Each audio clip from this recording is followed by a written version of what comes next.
Hi, and welcome to this edition of the Our Catholic Prayers podcast. I'm Christopher Castagnoli for OurCatholicPrayers.com.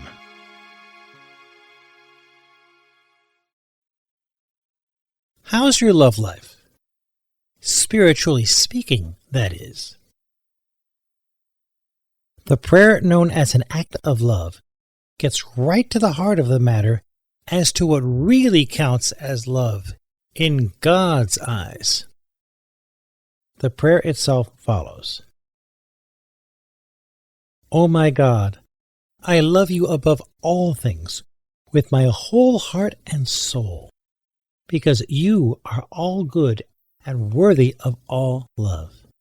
I love my neighbor as myself, for the love of you. I forgive all who have injured me, and I ask pardon of all whom I have injured. This prayer's 3 sentences challenge us to think about real love in a way the world around us doesn't. The prayer known as an act of love brings to mind our Lord's 2 great commandments to us, which are well expressed in the Gospels. Thou shalt love the Lord thy God with thy whole heart, and with thy whole soul, and with thy whole mind. And thou shalt love thy neighbor as thyself. This is taken from Matthew's Gospel, chapter 22, verses 37 and 39. Note that these by no means superseded the original 10 Commandments, but were meant to summarize their essence. We show our love of God in our obedience to His commandments. Jesus made it very clear many times in the Gospels and in the Lord's Prayer that we show our love for Him in how we treat other people, and that He will forgive us as much as we forgive them. Also, we must not poison our relationships with others by being too proud to apologize when we have wronged them.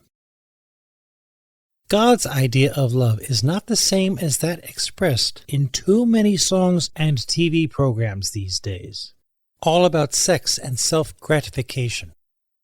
The love He seeks from us and asks us to give others is an agape love, from the Greek term, one intimately mingled with charity.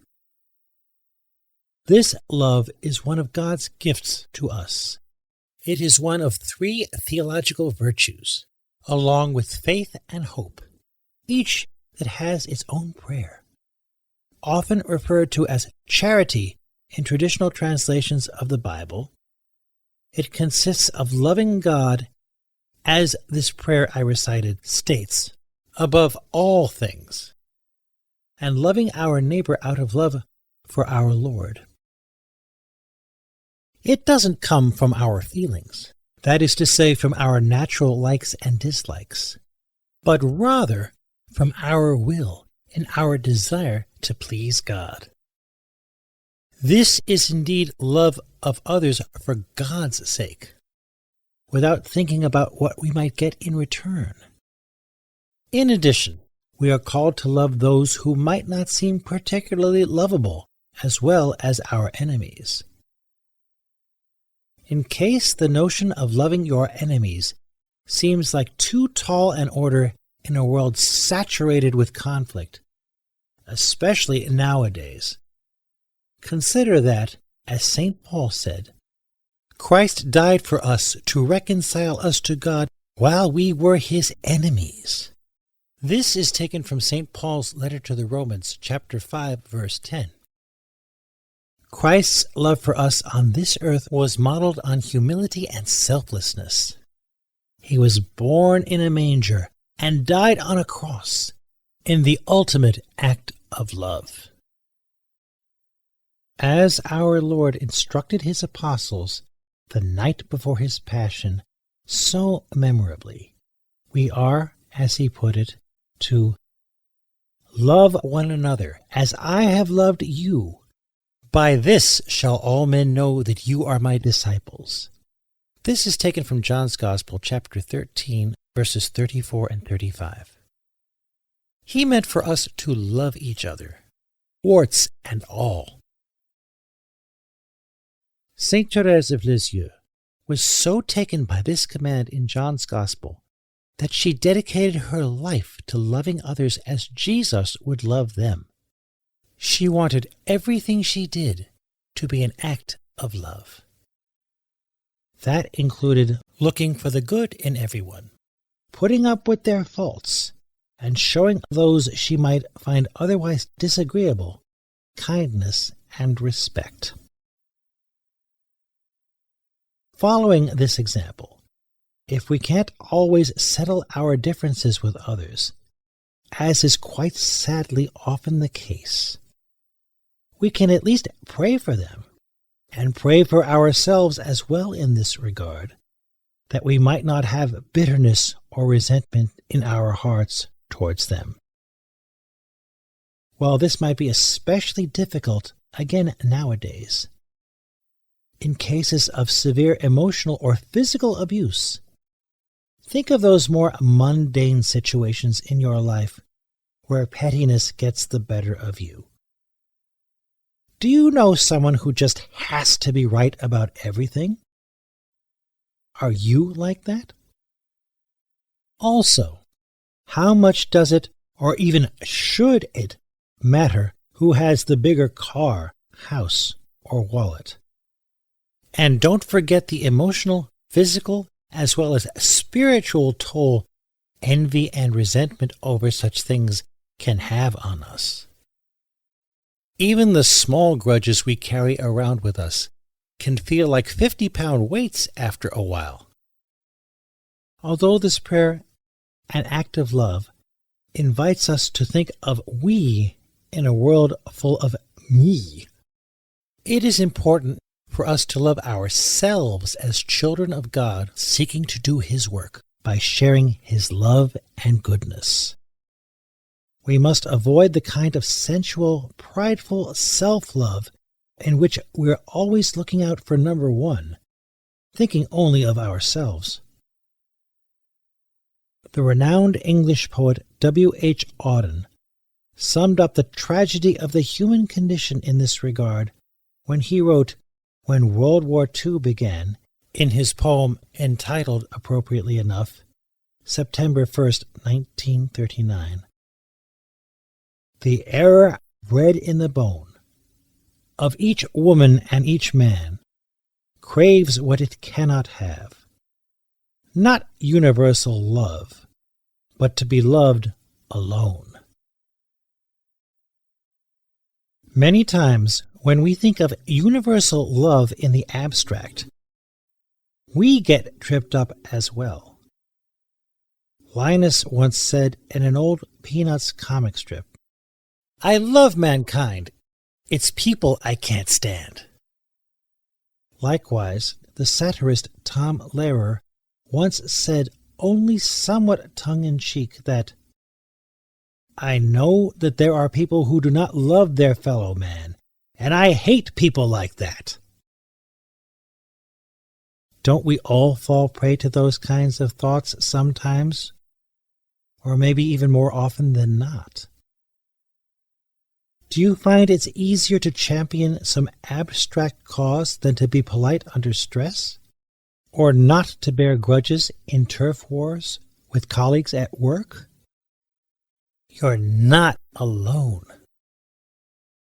Speaking of being alone, paraphrasing W.H. Auden, we are not to love God alone in the sense of trying to keep Him all to ourselves in our spiritual lives, while having a condescending or unforgiving attitude towards those around us.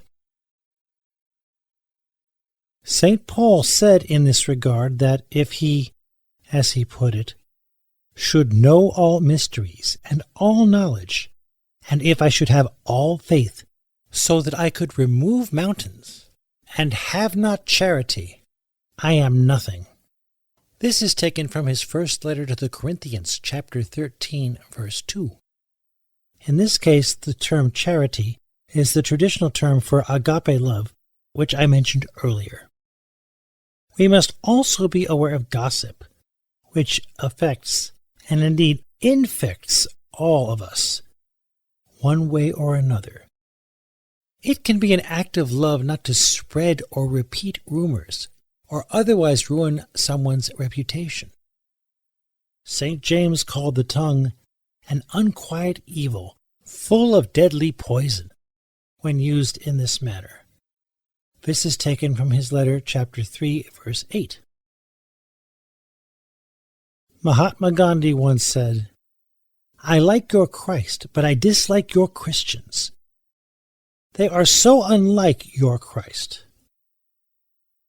While we might find that assessment harsh, nonetheless, it points up one of our great challenges in living our faith. Are we showing others Jesus in our lives by our actions? Are we letting Him work through us? Most of the time, what drives us most crazy is each other. God invites us to live in a world much more at peace than this one, here as well as in heaven. This prayer points the way to that world. St. Paul reminds us in his first letter to the Corinthians, chapter 13, verse 7, "As you might have heard read in weddings, that love is patient, kind, gentle, unpretentious, not ambitious or self-seeking, and that it doesn't bear grudges or rejoice in someone else's misfortunes."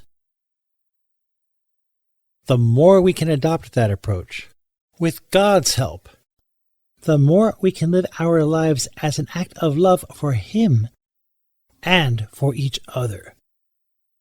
Then we might be able to rejoice along with the author of Psalm 133, when he said in verse 1, "Behold, how good and how pleasant it is for brethren to dwell in unity." Thanks for listening. I'm Christopher Castagnoli for OurCatholicPrayers.com. Please feel free to share this podcast. And if you're listening to it on YouTube or some other host that allows you to subscribe to podcasts, we'd appreciate it if you would subscribe to the Our Catholic Prayers podcast channel. Until next time, God bless.